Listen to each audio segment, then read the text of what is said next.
Ha llegado el momento de escuchar la palabra de Dios.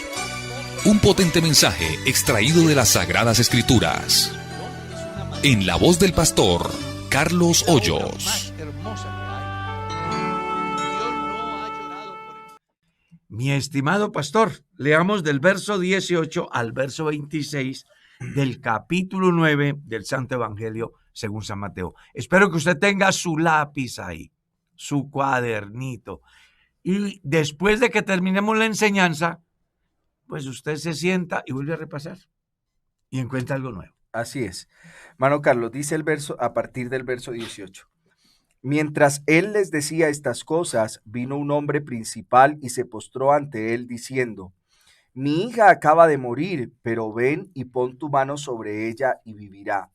Y se levantó Jesús y le siguió con sus discípulos.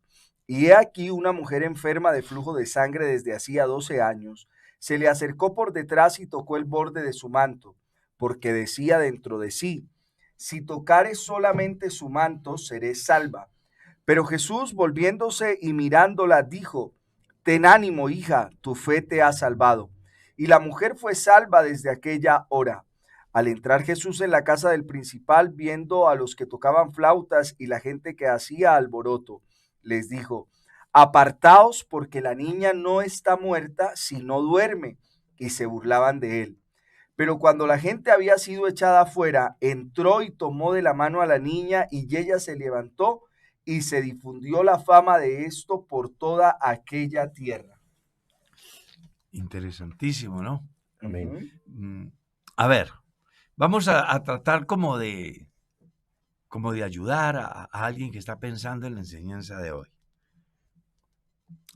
Deme unos 3 temas de ese pasaje. Yo una vez prediqué uno que titulé Causas Perdidas. Interesante, causas perdidas. El otro, bueno, creo que es muy común haberlo escuchado, y bueno, tocar el manto de Jesús. Tocar el manto de Jesús. Entonces, esos dos pensarían. Esos dos. Mano Mauricio. Yo sacaría un título. Vamos a ponerle un título para el sermón esta noche. Para mí se titularía el sermón esta noche: Dios sigue haciendo más y más. Dios sigue haciendo más. Qué interesante. Bueno, yo sacaría títulos más o menos así. Todos necesitamos, no importa que sea el principal. Amén. Sí. ¿Cierto? 2. La fe en Jesús cambia la vida. Amén. Y 3. Jesús conoce todo. Mientras la gente pensaba que ella estaba muerta, él decía: no está muerta. Amén. Él tiene el control de todo. Entonces, bueno, ahí ya tienen como 5, 6 títulos ahí para que organicen la enseñanza de esta noche, de ahí de ese pasaje. Y yo sé que si se detienen a pensar, encuentran muchos más. Encuentran, Amén. por ejemplo, Jesucristo salva. Encuentran, por ejemplo, la autoridad de Jesús. ¿Sí? Muy interesante detenerse uno en este pasaje, pero me llama la atención que después de dar una muy excelente conferencia acerca de el buen uso o el mal uso de las cosas, porque él habla del vino y del odres. Entonces, el vino mal usado en un odre viejo no sirve. Como tampoco sirve el remiendo de paño nuevo en vestido viejo. ¿Cierto? Amén. Les está dando una enseñanza muy importante acerca de que ellos estaban acostumbrados a un vestido viejo, a un odre viejo, y ahora venía un vino nuevo, ¿cierto? El cual necesitaba odres nuevos, gente con una mente diferente, que pudieran ser tocados de tal manera que estuvieran en condiciones de recibir ese vino, esa nueva enseñanza, y que pues el no estar en condiciones fue la que causó tanta discrepancia contra Jesús. de parte del pueblo. Y después de esa enseñanza, o después de estas palabras, dice textualmente la Biblia, vino un principal. Jesús termina la enseñanza y de una vez llega alguien. Amén. No un cualquiera, era un principal. Era nada menos que la hija de Jairo, según el escrito. El principal era Jairo, que era el papá de la muchacha que acababa de morir. De la única, además. De la única. Es un problema bien complejo. Me llama la atención que cuando las personas entienden quién es Jesús, se quitan sus prestigios, ¿sí? Y entienden que por encima de todos está el Señor. Amén. Mientras él le decía estas cosas, vino un hombre principal y se postró a él diciendo. O sea que Jairo ve en Jesús un personaje digno de reconocer. Amén. Le da un sitio muy importante a Jesús, como el que él debe de tener. Y sobre todo, pues viene con una necesidad muy grande. Mi hija acaba de morir. Sí, decir algo sobre Jairo, el que el texto diga que era un principal, entonces estaba el templo de Jerusalén, pero había unas sinagogas en cada uno de los lugares donde practicaba el judaísmo. Los principales eran unas personas que por su conducta moral y por su conocimiento religioso eran nombrados para encargarse de la administración en cuanto a lo logístico, pudiésemos decirlo, ¿sí? Dentro de esa sinagoga, pero también desde lo religioso. O sea que Jairo pertenecía a un grupo especial de personas creyentes en el judaísmo, hecho que choca con lo que Jesús enseñaba, es decir, su visión de la religión era distinta a la que Jesús venía predicando, y le llama a uno la atención que, por ejemplo, Mateo lo ponga justo después que Jesús habla de odres viejos y vino nuevo, porque ellos de algún modo no, bueno, lo decíamos, no sé, hermano Carlos, Jesús no vino a hacer una especie de remiendo o mezcla, sino a traer una transformación total. Por lo mismo y tanto su creencia chocaba, pero Jairo fue lo suficientemente humilde y yo creo que tenía una visión muy clara al reconocer que Jesús no era un maestro más, que era alguien distinto y que podía atender a la necesidad tan particular que él tenía. Pues yo pienso que la visión que tenía Jairo de Jesús era tan importante, tan grande. Pues él viene a decirle, vea, mi hija se acaba de morir. Y es que a ver qué puede hacer, ¿no? En esa visión tan grande queda demostrado, por ejemplo, la manera como él se presenta, dice, y se postró, o sea, se arrodilló. Se arrodilló. Y dice en los evangelios que le rogaba, ¿sí? O sea, que fue algo que prácticamente, dejémoslo así, rompió todo protocolo en su posición que tenía como principal, se despojó completamente de todo eso y se entregó por completo. Pues imagínense la gente que pudo mirar eso, porque dice que había una multitud. Pues el principal arrodillado frente a Jesús, recreemos un poquitico el escenario, para todos eso era algo asombroso, si algo estaba pasando ahí, pero además que le rogaba y le suplicaba por su hijo. La fe de este hombre era muy interesante, porque él dice, ven, pon tu mano y ella vivirá. Es decir, Jairo tenía claro que el que estaba ahí tiene el control, porque no a cualquiera se le dice eso, ¿no? Además, es muy importante comprender que en un personaje como Jairo, que ya acabamos de escuchar por el pastor Darwin, tenía una investidura muy importante, y llegar a postrarse ante el Señor Jesús, eso es reconocer el señorío. Amén. Eso es entender que Jesús es mucho más que un hombre cualquiera. ¿Por qué no fue a otros? ¿No habían médicos en Israel? ¿No habían personas de gran investidura en el campo religioso? ¿Acaso no era un sistema teocrático? Todo dependía de Dios. ¿Por qué venir y postrarse a los pies de alguien que de alguna manera está en contravía de lo que ellos han pensado, de lo que ellos han creído, han profesado? Porque Jesús es un fenómeno en ese medio, pues trae una filosofía totalmente diferente, sus tesis riñen con las propuestas por el sistema, y llegar este hombre a entender que Jesús tiene el poder para hacerla vivir, porque es que él le dice, ven y pon tu mano sobre ella y vivirá. Eso se llama fe, y eso se llama también entender quién está ahí, porque aquí es importante también decirle a la gente que no es tan cierto lo que enseñan por ahí algunos, que con la fe, pero hay que saber dónde está puesta la fe, Amén. ¿cierto? Amén. Porque hay gente que habla de la fe y que la oración y que la fe, pero la oración y la fe, ¿a quién está dirigida? ¿En quién está puesta?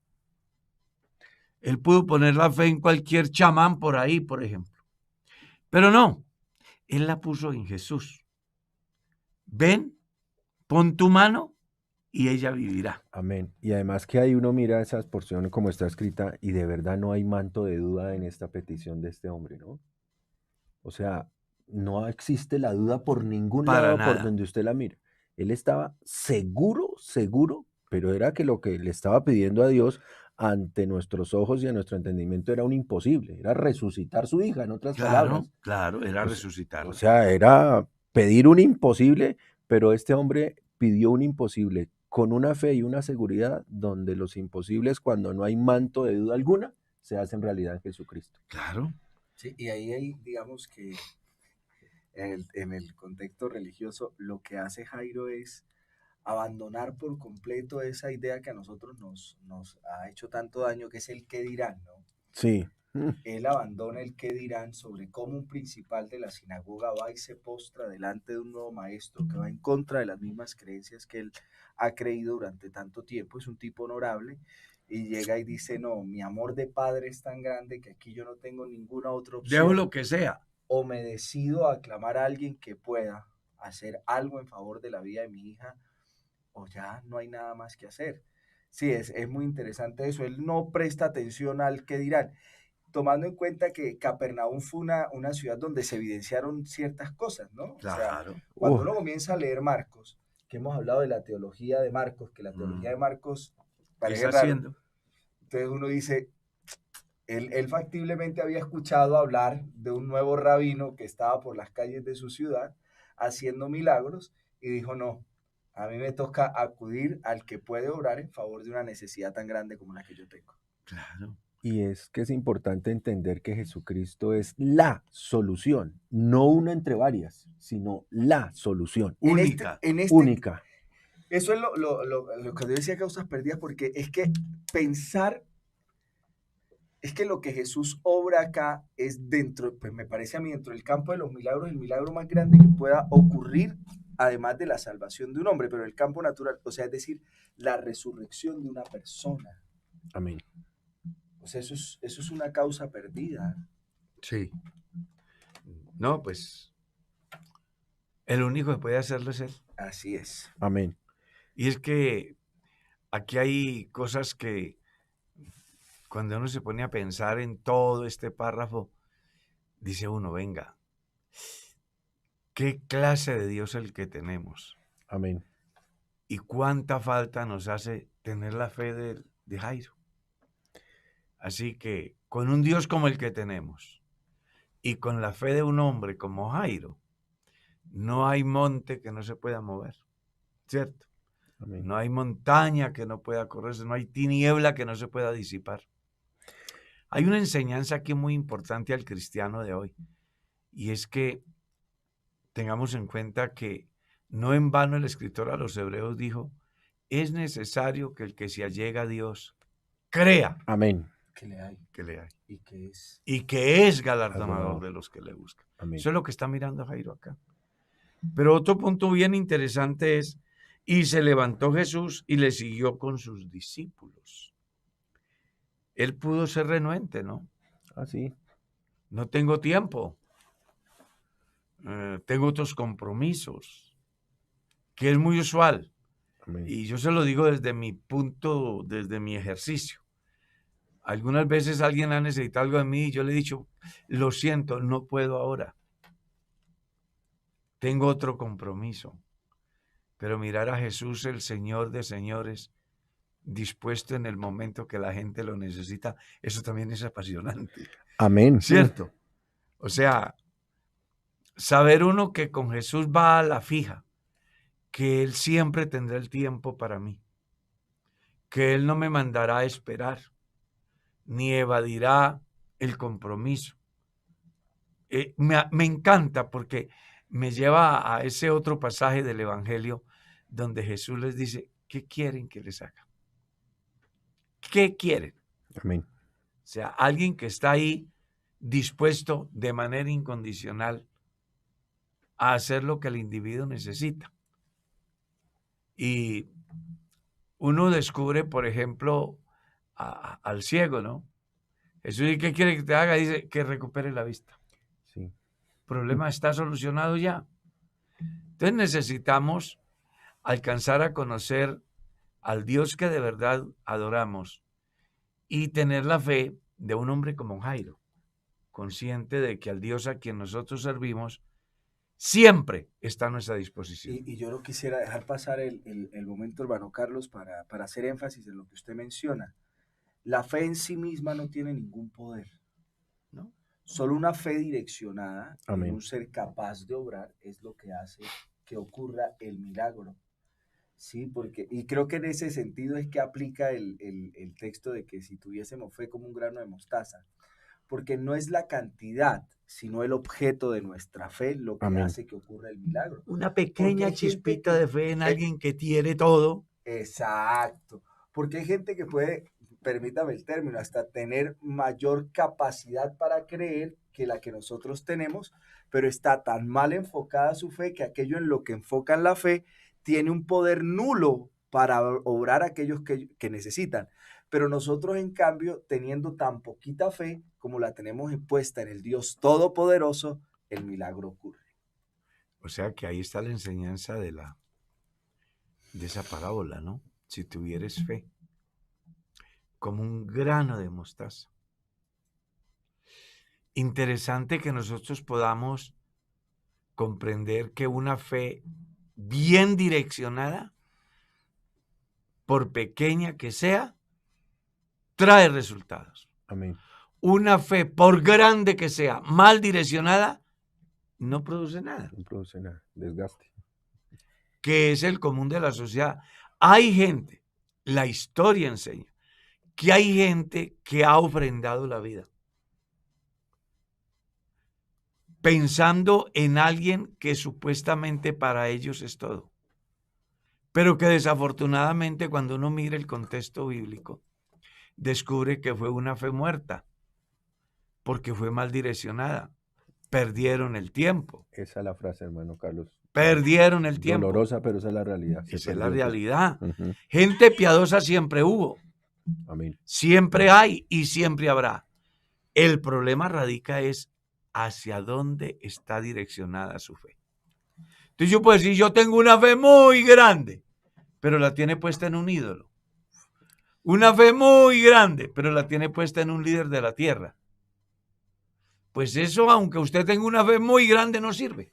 Sí, y ni siquiera en sí mismo, que Amén. eso sí ha calado entre nosotros. Claro. Ujú.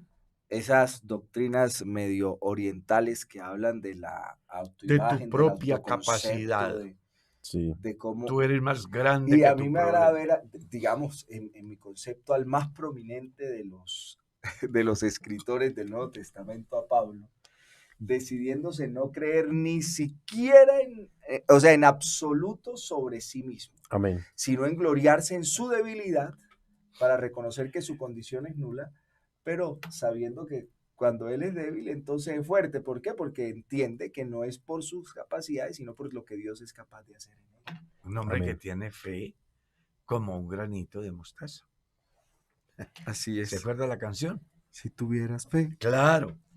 Ahora, se presenta otro fenómeno en este viaje, porque Amén. por donde Jesús viaja, pues hay gente necesitada. Y entonces dice ya que una mujer enferma de un flujo de sangre desde hacía 12 años. Dice, se le acercó por detrás y tocó el borde de su manto, porque decía dentro de sí, si tocare solamente su manto, seré salva. Otra fe para aprender. Claro, Otra. no, y otra expresión del reconocimiento de la persona de Jesús en los Amén. individuos. Una mujer que ha gastado todo cuanto tiene con los médicos. Tiene un problema, yo pienso que era cáncer que tenía la señora. Un flujo de sangre permanente, una hemorragia incontrolable. Y no se la habían podido quitar. Complicada la situación de la señora. Muy complicada. Pero donde está Jesús algo pasa. Amén. Y es muy posible que ella se haya dado cuenta de todo lo que Jesús ha venido haciendo. Y ella tiene en su mente, si tan solo tocare su manto, seré salva. Y yo quiero decir, a mí, desde la narrativa, a mí hay algo que me gusta mucho de estas dos historias. Sí. Y es que los evangelistas dan cuenta del tiempo que tenían las dos. La edad de la hija de Jairo eran 12 años. 12 años. Y ella llevaba 12 años de estar enferma con el flujo de sangre. O sea que muy probablemente cuando nace la hija de Jairo, a esta mujer le diagnostican su enfermedad. Y aunque sus historias transcurren de manera distintas, hay un mismo tiempo en el cual están separadas, viviendo una realidad muy distinta. Esta con una enfermedad, esta en plena flor de la vida. Pero el tiempo transcurre y se encuentran al mismo tiempo con quien puede darle solución a su necesidad. Historias separadas en el tiempo, pero que una vez para siempre quedaron unidas en la palabra de Dios por su encuentro particular con Jesucristo. Amén. A mí aquí cuando se unen estas dos cosas, a mí me gusta algo, dos cosas bien importantes. Uno le pide que vaya y toque a su hija y vivirá. Y la otra tiene en mente que tocarlo bastará. Es decir, por donde el contacto. El contacto, ahí es el importante. contacto con Jesús. El contacto con Jesús es importantísimo. No importa que Él me toque, no importa que yo lo toque. Aquí lo importante es que yo crea que Él tiene la solución. Amén. Sí, pero en lo narrativo es interesante esa de uno le pide a él que por favor vaya y la toque. Esta, en cambio, tenía claro que tan solo debía tocarlo, pero el contacto con Jesús haría que el milagro ocurriese. Sí. Como dijeron por ahí, el orden de los factores no altera el producto. El producto era la solución al problema. Sí, la ocurrencia del milagro iba a pasar si Jesús lo tocaba, pero también si ella se atrevía a tocar a Jesús. Que es una parte que en los que fallan muchas personas que no se atreven a escuchar a Dios, a acercarse a Dios, que tienen ciertos prejuicios para acercarse a Dios. Aquí esta mujer rompió todos sus prejuicios porque la narrativa de los otros evangelios nos muestra todo lo que le tocó a ella hacer para romper todo el prejuicio y en una fe muy bien direccionada y poniendo un esfuerzo propio basada en la motivación de esa fe y de su necesidad, no dudó en ir sin obstáculo alguno. Porque es que esta mujer tenía un caso particular y es que en serio, uno empieza a leer la Biblia y la Biblia pone cosas. Ella no solo tenía un problema de salud, tenía un problema religioso.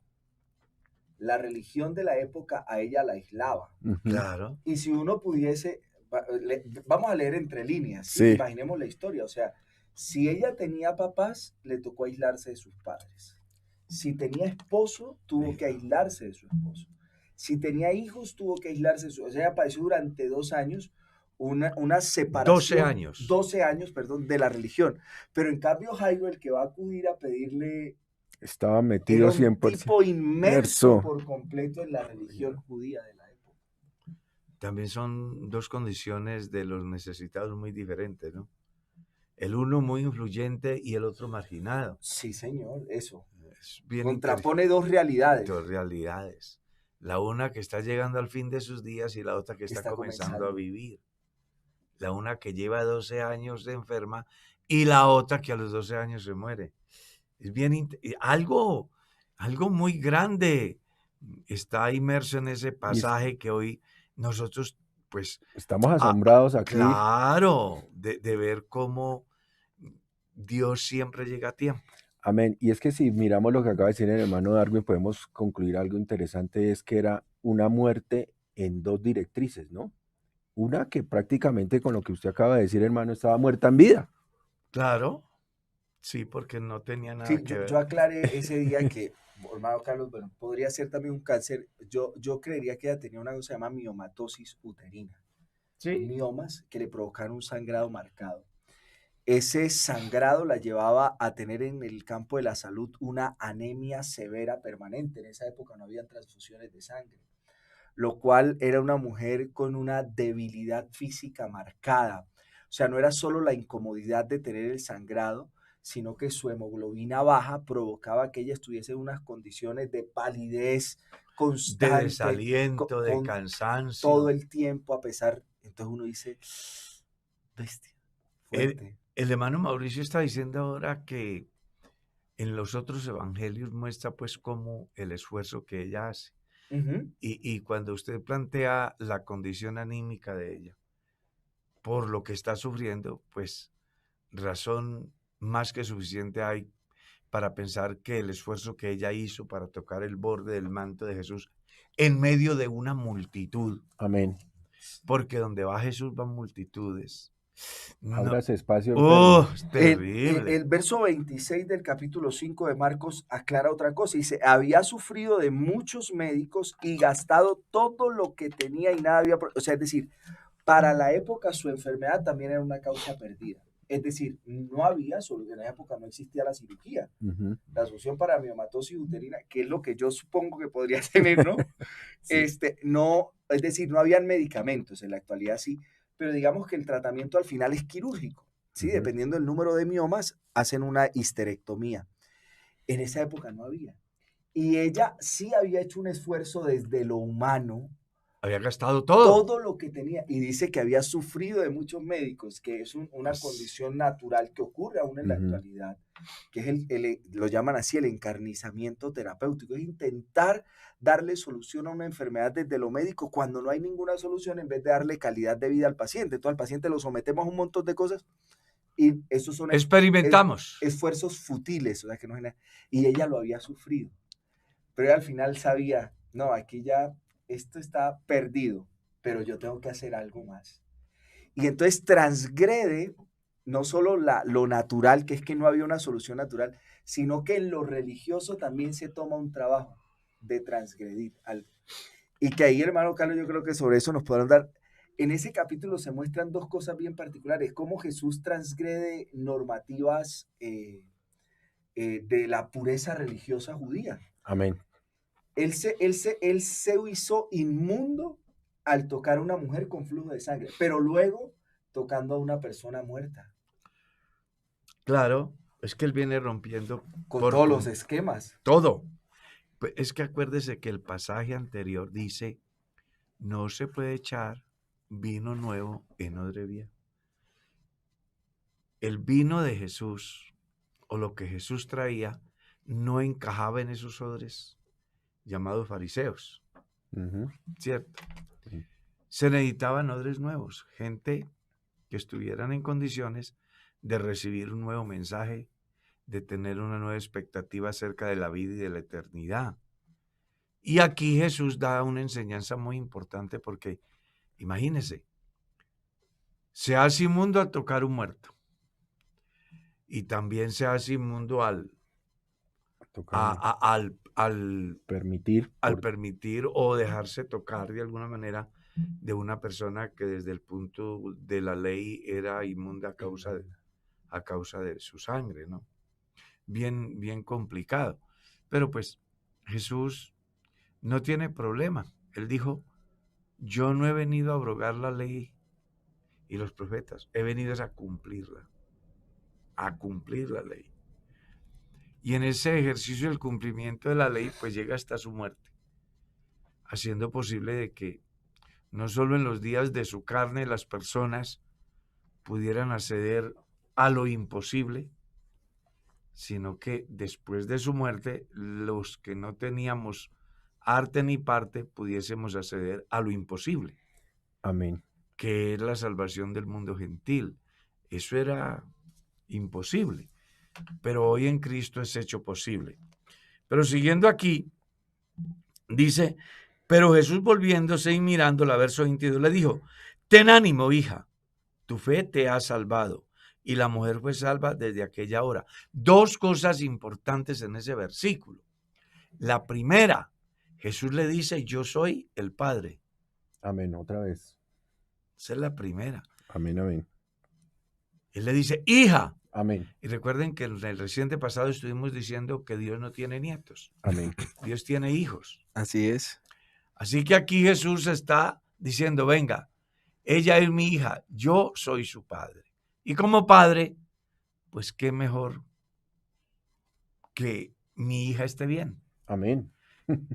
Y hace lo que de pronto la gente no ha entendido. ¿Qué es lo que Dios siempre hace primero? Salva. Porque la sanidad es el pan de los hijos. ¿Sí sabía eso?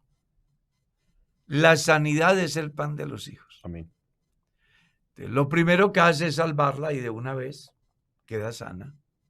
Ese es el mismo ejemplo de Marcos 2, donde Jesús salva al paralítico y después lo envía caminando, ¿no? Y es que, hermano, permítame traer todo esto al presente porque aquí cuando la gente y los hermanos nos escuchan hablar pensarán, pero eso sucedió hace muchos años, o eso es cuestión del pasado, o que una historia ahí marcada y no volvió a suceder. Pues quien le habla en este momento, y voy a tratar de hacerlo en un segundo, vivió la misma experiencia de esta mujer. Conoció al Señor por una enfermedad incurable y ya llevo 30 años con el Señor. Entonces, esta acotación es para que la gente entienda que la fe bien direccionada actualmente sigue actuando de igual manera, ¿sí? Esto no ha cambiado con el tiempo, por el contrario, con el tiempo ha sido repetitivo esta acción y testimonios hay por doquier. Por doquier. Y más cuando Hebreos dice, Jesucristo es el mismo ayer, hoy y por los siglos. Pues para contextualizar en el sentido de lo que usted plantea. Algunos dirán, eso era del pasado. Pero no. Él sigue siendo el mismo. Amén. Independientemente de la condición en que usted esté. Dios puede obrar en su vida si no tiene un proyecto definitivo. Amén. Válida la aclaración. ¿Está claro? Sí. Cuando hablo de esto me refiero, usted y yo podemos estar enfermos. Sin Dios nos morimos. Pero si acudimos a Jesús, vivimos. Y por eso se da la sanidad en el cristiano.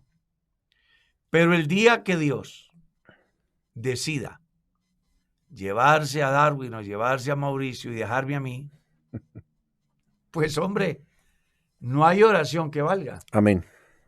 Porque también está escrito que le puso límites a nuestros días. Entonces los cristianos tenemos que tener la madurez suficiente como para pensar, uno, que Dios tiene el control. Amén. Y me encanta lo que entiende un leproso. Señor, si tú quieres. Porque si Dios no quiere, pues ya tiene predeterminado día, año, hora, mes, lugar. Ahí no vale nada, hermano. Nada. Y si no, pues tuviéramos por ahí a Pablo, ¿cierto? A Juan, Amén. el apóstol que fue el único que murió de viejo, que no fue al martirio, ¿no? Alguien dice que fue un gran hijo y que por eso sus días fueron alargados. Sea cual sea, lo que es claro es cuántas oraciones harían por Juan. Y Dios no las escuchó. ¿O sí las escuchó? Sí las escuchó. Sí las escuchó, pero ya Lo que pasa es que Dios tenía un propósito con Juan, un proyecto y lo cumplió en él y punto. Y esto como para aclararle a las personas que cuestionan, el por qué se va una persona joven, el por qué se va una persona siendo tan buena persona, y el por qué del por qué. Bueno, Dios es nuestro sanador, Amén. siempre y cuando Él quiera que yo viva. Amén. El día que Él decida que me vaya, no hay nada. No hay nada que hacer. No hay nada.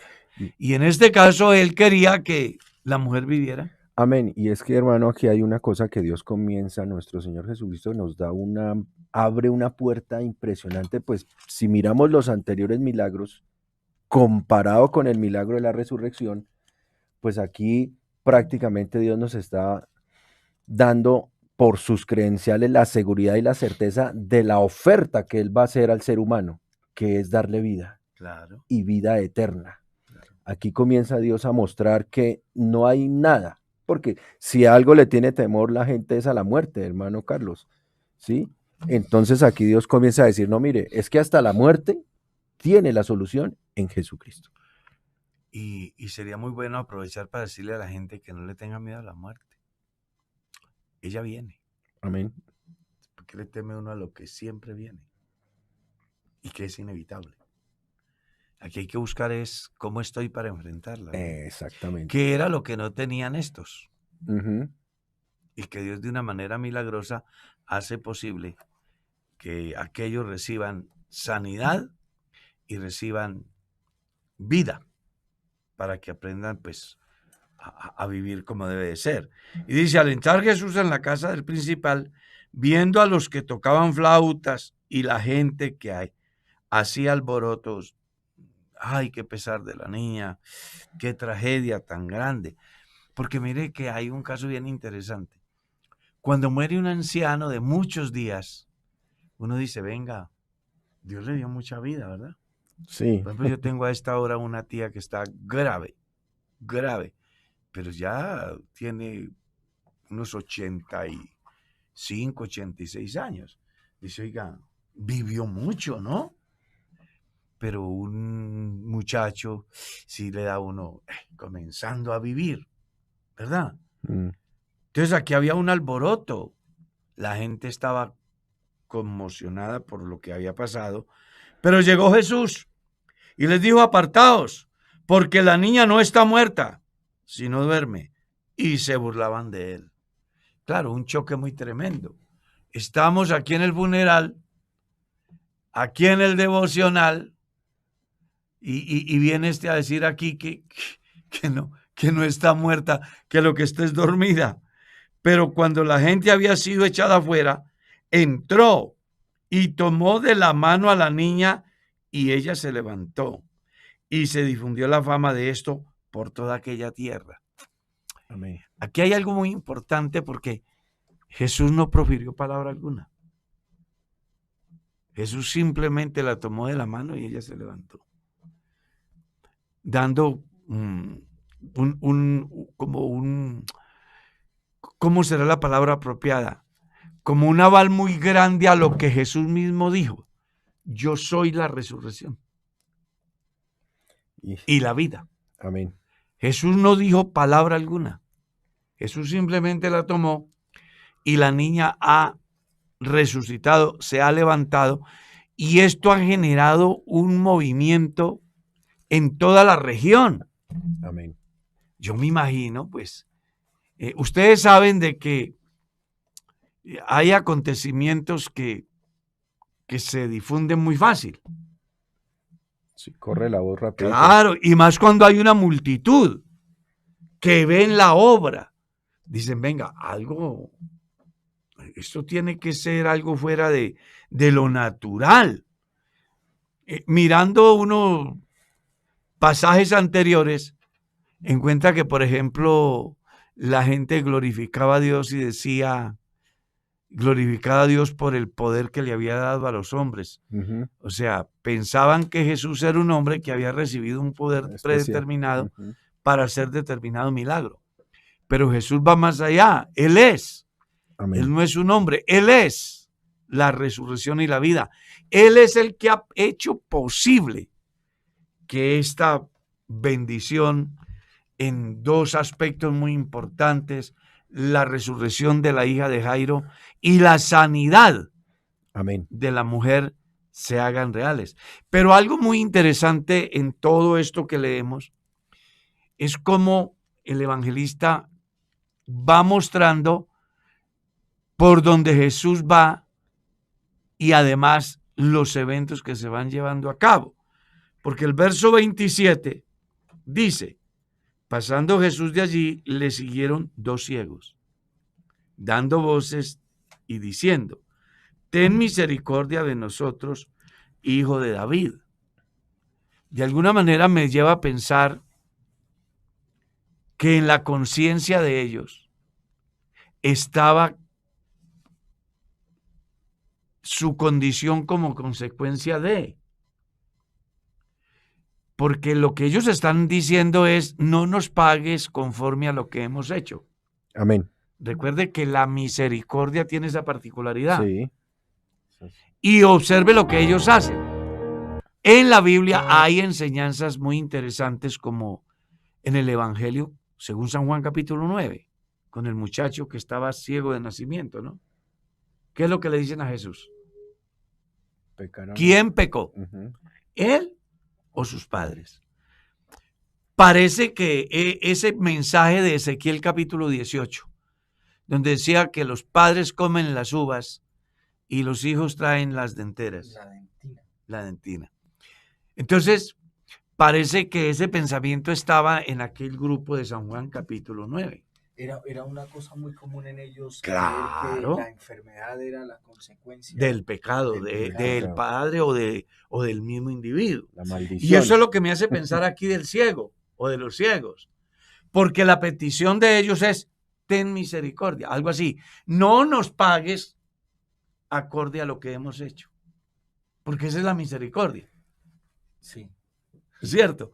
O sea, ellos están asumiendo una condición de ¿qué? De pecadores. Amén. Y que merecían estar así ciegos. Y al darse cuenta que Jesús está ahí, dice: venga, no nos pague conforme a nuestros pecados. Y es que es importante, hermano, Interesante reconocer la condición. pero es primordial. Esto es, pero primordial delante de Dios. Sin esa condición no avanzamos en Dios. Claro. Esa es prácticamente el inicio de un verdadero conversión. Y es que acá es interesante algo, hermano Carlos, que ellos no vieron, no podían ver a Jesús por su condición, pero sí escucharon lo que hacía. Y su fama sí la escucharon. Y la fe es por el oír. Y fíjese que aquí esto es importante, que ellos por su condición no podían ver, no eran testigos oculares de lo que Dios hacía, pero la fama de Jesús se difundió de tal manera que ellos tenían en su oído algo muy claro, que Jesús podía resolver también su problema. Es que ellos descubrieron que Jesús era el rey. Por eso le decían: hijo de David. Amén. Ellos entendieron que el que estaba ahí tenía autoridad. Entendieron la autoridad del rey. Jesús, hijo de David, ten misericordia. Eso es lo que dice el texto. Sí. Hijo de David. Dice: ten misericordia de nosotros, hijo de David. Y llegado a la casa vinieron a él los ciegos, y Jesús les dijo: ¿creéis que puedo hacer esto? Ellos le dijeron: sí, Señor. Amén. Qué interesante, ¿no? Sí, Señor. Entonces les tocó los ojos diciendo: conforme a vuestra fe os sea hecho. Y los ojos de ellos fueron abiertos. Y Jesús les encargó rigurosamente diciendo: mirad que nadie lo sepa. Pero salidos ellos divulgaron la fama de él por toda aquella tierra. Muy interesante el pasaje, porque refleja algunos aspectos en términos generales. La primera: los ciegos reconocen o tienen el prejuicio del pecado, que según ellos es lo que ha hecho que ellos sean ciegos. 2, reconocen que Jesús es el rey, es el hijo de David. ¿Ya? Amén. 3, refleja el pasaje la generosidad de Jesús, ¿no? ¿Ustedes creen que yo puedo hacerlo? Amén. ¿Ustedes creen? Digo, claro que sí creemos. Bueno, entonces, conforme a su fe se ha hecho y en ese momento ha sido sanado. Y hay algo muy interesante y es cómo él les dice, no le digan a nadie nada. Pero ese mensaje Era imposible retener. está repetido en la Biblia en varios eventos, que el verdadero sentido es que díganlo. Sí. Porque no hay cosa que más les llame a la atención a los seres humanos hacer que lo prohibido. Llevar la contraria. Sí, lo prohibido. Dios le prohíbe a Adán y Eva comer del fruto. Y eso es lo que ellos hacen. Eso es lo primero, así le dicen a Exacto. uno los papás, no, lo primero que le digo es lo primero que hace. Claro, Jesús les dice, porque es un evento, pues imagínate, ahí hay una multitud, los muchachos se sanan, Dios les da la vista y les dice, por favor, no le digan a nadie nada. Pero ¿qué hicieron ellos? Salieron y regaron su fama. Por Era una toda la manera tierra. de decir, ¿no? Oye, Hágalo. y es que en ese pasaje, hermano, está el ABC de las cosas, permítame decirlo. Primero, sentirse pecador, reconocer su condición. Segundo, ¿delante de quién? Del único que puede resolver su problema, Jesús, Rey de David, ¿sí? Y tercero, que está ahí, es si tiene fe. Ahí está el ABC de un verdadero encuentro con Dios, como debe ser. Y muy importante su aporte, pero déjeme hacer otro pequeño, y es reconocer el señorío. Porque Amén. cuando él le dice, ¿ustedes creen que yo puedo hacer? Sí, Señor.